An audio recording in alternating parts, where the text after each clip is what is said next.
Bueno, pues buenos días a todos y buenos días también a quienes estáis online. Vamos a empezar este coloquio Prácticas Argumentativas y Pragmática de las Razones. Y bueno, vamos a tener un primer bloque de 3 presentaciones que se van a dedicar todas a las cuestiones de los desacuerdos e insinuaciones. Nuestro primer ponente es Javier Vilanova Arias, que viene de la Universidad Complutense de Madrid, forma parte de nuestro proyecto, él va a hablar sobre desacuerdos profundos, una perspectiva wittgensteiniana. Y bueno, tenemos que compartir una presentación. Ya sabéis que estas cosas siempre son un poco complicadas. Vale, muy bien, pues muchas gracias. Bueno, muchas gracias a todos. Vale, bien. Vale, entonces intentaré pronunciar con acento encantador y televisivo. Bueno, pues nada, buenos días a todos, también a los que están del otro lado de la pantallita esta cibernética. Y yo voy a hablar sobre esto, de los desacuerdos profundos, y bueno, me pareció que quizás estaba bien para, bueno, salirse un poquito ya del bloque más temático, ¿verdad? Porque la cosa dura de la teoría de la argumentación, pues hacer esta aproximación un poquito desde la filosofía de Wittgenstein, y hacer una cosa un poco más enfocada desde filosofía del lenguaje o una conexión. Bueno, como sabéis, pues este ámbito de estudios, vamos a decirlo así, pues se inaugura con ese artículo de 1985 de Vogelin, viene a proponer una especie de puzzle para el nuevo paradigma, que enseguida, pues ya en el 86, Gluck ya publica ahí una réplica, pues genera enseguida sí, un gran movimiento y mucha literatura. En el fondo, pues tarde o temprano tenía que entrar esto en la teoría de la argumentación, este problema un poco como el alter ego de la inconmensurabilidad entre paradigmas en filosofía de la ciencia o relatividad lingüística en filosofía del lenguaje o algo de eso, aquí tenía que aparecer. Y bueno, pues no ha dejado de generar sí, mucho debate y muchas propuestas de soluciones. El número especial de Informalloy de 2005 pues quizás marca ahí un punto muy álgido. Y últimamente pues le han prestado también mucha atención gente que viene de la epistemología, de la filosofía del lenguaje y en concreto pues esa especie de ámbito también filosófico que es la exégesis de la obra de Ludwig Wittgenstein. Sí, precisamente porque como sabéis, ahora lo voy a recordar, en el planteamiento de Vogelin pues se utiliza Wittgenstein y ese número especial de Topoi pues ahí aparecen muchos artículos de gente de teoría de la argumentación, pero muchísimo más de gente especializada en Wittgenstein que abordan ese problema. Así que pongo lo que voy a hacer yo. En un mundo, el mejor de los mundos posibles, que evidentemente no es esto, pues si el tiempo fuera elástico o yo pudiera hablar a una velocidad de 5 por, pues veríamos todo esto. Esto es un poco lo que yo estoy preparando y el artículo que tengo más o menos escrito, digamos, el borrador, pero sospecho que me voy a quedar con las 2 primeras y si me da tiempo la tercera de los puntos. ¿Sí? Más bien, entonces me voy a centrar hoy aquí porque quizás es más interesante para vosotros porque lo conoceréis menos, la parte más desde Wittgenstein y no me voy a meter seguramente, porque no voy a tener tiempo a ver las soluciones desde la lógica informal, hacer un repaso de cuáles se han dado y un poco también replantear el problema. Porque en el fondo, este es mi punto de partida, aunque como he dicho, pues tarde o temprano tenía que entrar este problema y esta discusión en el ámbito de la teoría de la argumentación, yo diría que no ha entrado bien a partir de Vogelin. Es decir, el planteamiento de Vogelin no es demasiado bueno, no me parece un planteamiento adecuado, me parece que adolece de ciertos problemas de vaguedad y de tensiones, ¿sí? Dialécticas casi, y por eso creo que está bien hacer un replanteamiento, una vez más, insisto, desde Wittgenstein. ¿Sí? De hecho, ya había una tensión casi diría como dialéctica, de retórica en el propio artículo. Si recordáis, la primera parte del artículo se dedica a alabar la moderna lógica informal, cómo esto va a superar los límites y los problemas y los falsos aporías y los falsos rompecabezas de la lógica formal, y en la segunda parte pues, propone un problema típicamente asociado a la vieja concepción de la lógica, la concepción deductivista. Y, en cierta manera, también hay esta tensión en el recurso que hace a Wittgenstein, ¿sí? Para presentar esto. Una cierta tensión, diría también hermenéutica, porque una vez más se basa más o menos en cosas que dice Wittgenstein sobre la certeza, aunque también, por supuesto, en las investigaciones filosóficas, que se caracteriza una vez más la propuesta de Wittgenstein por poner en cuestión, en este caso, la concepción tradicional de conocimiento, y una vez más, pues propone un puzzle, propone un problema, según él, a partir de Wittgenstein, tipiquísimamente asociado a las viejas ideas de viejos modelos de conocimiento. ¿Sí? Bien, no quiero recordar ahora el argumento, lo conocéis más o menos todos, sí, rápidamente, pues simplemente pone este caso en el que hay un desacuerdo entre dos personas que no tienen suficientes creencias de fondo, dice él, compartidas, sí, que no tienen suficientes creencias, y entonces en ese caso dice, ¿cómo podemos resolver eso racionalmente? Pues básicamente dice, no, porque como no hay suficientes creencias compartidas, pues no tenemos, por ir muy rápido, ¿verdad? Material argumentativo, razones que dar que podamos compartir los dos y que puedan resolver eso. Y, por lo tanto, dice él, no pueden ser objetos de la expresión utiliza de resolución racional y, en todo caso, se puede recurrir a algo que más o menos denomina persuasión retórica. Un ejemplo que pone él muy claro pues es el de si el embrión, ¿sí?, es un ser humano o no. ¿Sí? Entonces, entre un abortista quizás o un provida, que así se autodenominan, pues hay un desacuerdo profundo, dice él, y no hay suficientes materiales para poder resolver la cuestión racionalmente. Bien, hay un poco de vaguedad ya en ese planteamiento, ¿sí?, de Vogelin, porque sí, diría, no que podemos preguntarnos, o sí, queda todavía por aclarar, primero, qué es lo que no se comparte suficientemente, ¿sí? Y segundo, qué es lo que no se puede hacer por no compartir eso. Bueno, ahí sí, en principio parece que está hablando más bien, como él lo plantea, así como que no tenemos razones compartidas, no tenemos premisas de las que partir, porque estaría más bien hablando eso de como de premisas o de bases en terminología tulminiana. Pero a medida que va avanzando en el artículo Fogarty, más sí va pareciéndose eso más bien a los procedimientos, las herramientas, las reglas para resolver el desacuerdo, es decir, a lo que tiene más bien, ocupa más bien el lugar de las garantías tulminianas o de las reglas de inferencia clásica o algo que se aproxima a lo que llama Wittgenstein certezas en sobre la certeza. Y yo creo que aquí no hay inconsistencia por parte de Vogelin. ¿Sí? En el fondo aquí, y hay además sintonía con el planteamiento de Wittgenstein porque hay ahí, ¿sí?, una mutua dependencia entre las proposiciones gramaticales y entre las empíricas, entre las garantías y los datos, si lo queréis traducir a la terminología tulminiana, con lo cual no es raro que un desacuerdo sobre unas o se traslada al otro ámbito, ¿sí?, y viceversa. Con lo cual, no hacer ahí un corte entre lo que es, sí, una proposición empírica y una proposición gramatical, pues es muy wittgensteiniano, porque parte sobre la certeza de las cosas que ahí plantea Wittgenstein es eso. Sí, ahora ya son también reglas, pues cosas como, por ejemplo, la noción de vida, ¿sí?, o estas cosas que utilizamos para resolver, para argumentar. Bien, también, sí, aquí quizás sí que haya más equívocos, pero aquí también utiliza Wittgenstein. ¿Qué es lo que no se puede hacer? ¿Sí? Pues, sí, basándose un poquito sobre la certeza, esta idea de que el planteamiento de toda duda y toda resolución de la duda se hace bajo el marco de una serie de cosas que no se dudan, ¿sí?, las reglas para poner eso en duda y para resolverlo, pues claro, si lo trasladas a esto al ámbito argumentativo, lo que no puedes hacer precisamente es esto, es decir, poner eso en duda junto con el otro y, sobre todo, resolver la duda junto con el otro. Sí, porque no compartimos pues, estas proposiciones que constituyen, en este caso, el marco argumentativo, no epistémico. Con lo cual, pues, aquí utiliza esta súper citadísima, sobadísima cita de sobre la certeza, la de los indígenas, y dice, bueno, aquí ya no están las razones, ¿sí?, por eso que ellos ya no es una resolución racional, aquí actúa la persuasión, sea lo que sea. ¿Sí? Pero vamos, en el caso de Vogelin, claramente argumentar. Bien. Bien, voy entonces al siguiente punto, ¿sí? Un poco he ido rápido porque casi eran cosas que todos sabíamos. Voy primero con lo que me parece que son equívocos hermenéuticos de Vogelin, es decir, cosas que no ha entendido bien sobre Wittgenstein que le hacen entonces plantear mal esta cuestión en teoría de la argumentación. Y por ir muy rápido, es verdad que en ese momento ni siquiera esta interpretación, por lo menos se llamaba así,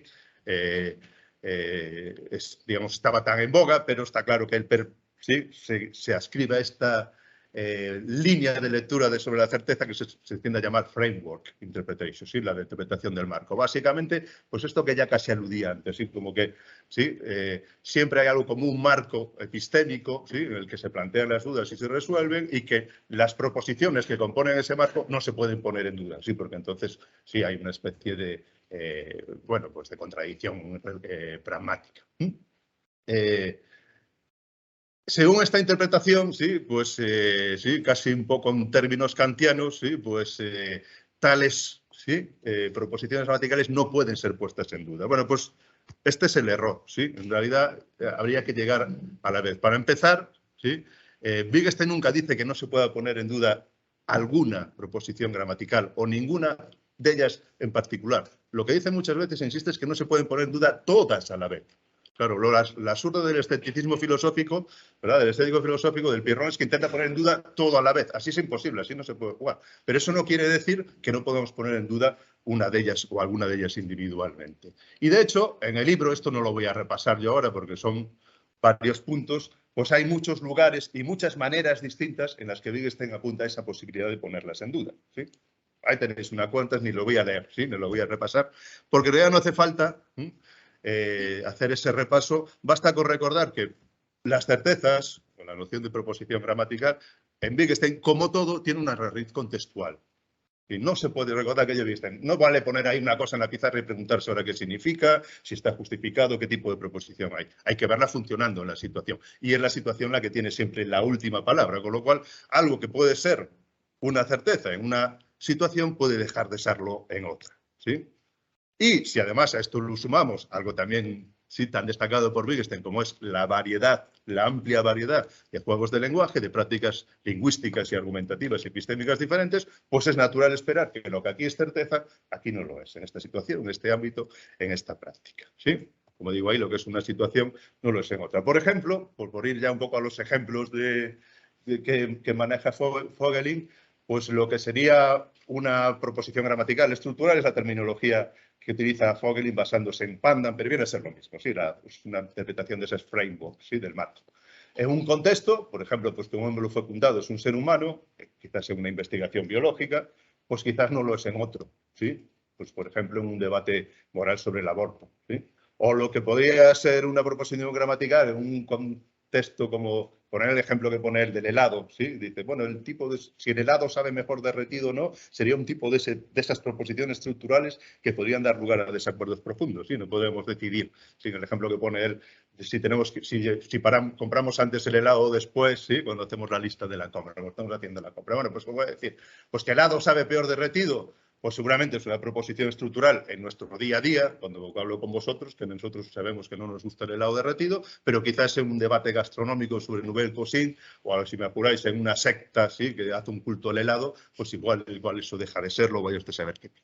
Bien, de hecho, me atrevería a decir, no se entiende el propósito del libro, no se entiende a Wittgenstein si no se quita esa mala interpretación de la framework interpretation, como decía, si no se parte del hecho de que las proposiciones gramaticales pueden ser dudadas. Porque precisamente la finalidad terapéutica de Wittgenstein, ahí lo que nos quiere, sí, conseguir que dejemos de inquietarnos con las dudas del escéptico filósofo que nos dice, ay, no está bien fundamentado todo, sí, hay alguna cosa que podemos estar haciendo mal, es esto de aquí, que aunque sea posible, se puede dudar, no es necesario dudar. Y de hecho, pues lo dice varias veces. Esas dos citas que tenéis al final lo dice muy claro. Dice, lo que he de demostrar es que una duda no es necesaria ni siquiera cuando es posible. Que la posibilidad del juego de lenguaje no depende de que se ponga en duda todo lo que puede ser puesto. ¿Sí? Sí, con lo cual, efectivamente, se puede poner en duda. La cuestión aquí es que no se puede poner en duda sin tener un motivo para dudar. ¿Sí? Cosa que, una vez más, el escéptico filosófico no tiene duda. Sí, la duda metódica es dudar por gusto. ¿Sí? Pero cuando hay una razón para dudar, pues se pueden poner en dudas. ¿Sí? Y si le sumamos lo de antes, lo de distintas situaciones, pues en esta situación a lo mejor aquí sí ya hay una razón para dudar. Bueno, pues si trasladamos esto al ámbito argumentativo, pues sí que esto, ¿verdad? Nuestras proposiciones estructurales, por utilizar la terminología de Vogelin, no podemos dudarlas cuando no hay razones para dudar. Aquello que también llama muchas veces Toulmin los supuestos estos de fondo, ¿verdad? Esto no se pone en duda en la argumentación normal. Y mucho menos todas ellas a la vez, ¿verdad? Sí, no todas a la vez, eso es absurdo. Y de hecho, pues muchas teorías conspiranoicas y negacionismos varios se basan en este efecto, sin poner en duda lo que cuando no hay motivos para dudar o querer dudarlo todo a la vez. Pero en el caso de los desacuerdos profundos sí tenemos razones para dudarlas. ¿Cuáles? Pues hombre, pues las que surgen del propio desacuerdo, de que hay distintas posiciones sobre algo que va a tener posiblemente consecuencias teóricas, prácticas, etcétera, etcétera, ¿sí? En mi convivencia o en mi relación con la otra persona con la que argumento y por lo tanto tenemos que resolver ese desacuerdo. Así que ya tenemos una razón para dudar, ¿qué mejor que esto? Sí, es un contexto, una situación muy especial. Vale, me voy con el segundo gran error hermenéutico en mi modo de ver de Vogelin, que es un poco va ligado el olvidarse el para qué. Y el para qué queremos resolver este acuerdo, para qué argumentamos, o en el caso epistémico, para qué nos planteamos una duda y para qué la queremos responder. Porque él caracteriza los desacuerdos profundos y las proposiciones estructurales de las que dependen, o gramaticales, si queréis la terminología wittgensteiniana, de las que dependen los desacuerdos profundos, en términos casi, me atrevería a decir, puramente semánticos. Si es esto del marco, son esas cosas que nos dan los conceptos, las definiciones, las reglas y los modos de operar. Y esto para Wittgenstein, sí, pues no tiene mucho sentido. ¿Sí? Parte también de lo que Wittgenstein quiere mostrar en Sobre la certeza es enfatizar el lado, llamadlo como queráis, existencial, vital, práctico de la creencia. ¿Sí? De que la creencia no es algo puramente teórico, la creencia siempre es algo que produce, incluye una pauta de conducta y muchas veces una postura incluso hasta vital, como digo, ante la vida. Entonces, sí que uno no puede contemplar directamente creo esto, no creo esto otro, sin tener en cuenta qué consecuencias tiene creer eso o no creerlo. Sí, olvidarse del para qué.